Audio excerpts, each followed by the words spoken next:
Hello everybody, welcome back. Today as well we have got you another video. In this video I'll show you how you can create account on Premier League, but before that please do make sure to like our video, subscribe our channel, and yes, without any further delay, let's get into it.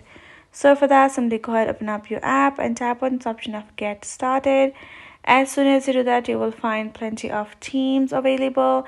Choose the team that you want to join, then tap on continue. And would you like to follow any other Premier League team? If you want, then tap I would like no thanks for now, no thanks again, no thanks, and I will do this later.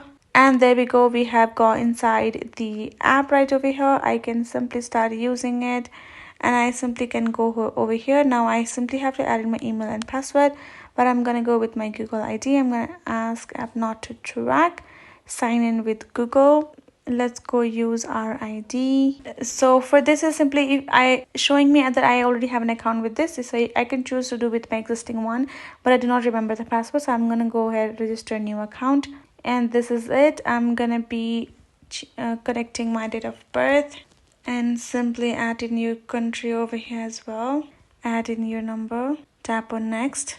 So now I have simply signed in, and this is how my account is looking like. Once you have signed in, this is how it will appear. You can see sign out option given on top, because that is simply showing that I have signed in, and that is basically how you will be able to create yourself an account. So hope this video helped. Thank you so much for watching. I'll see you guys in our next video.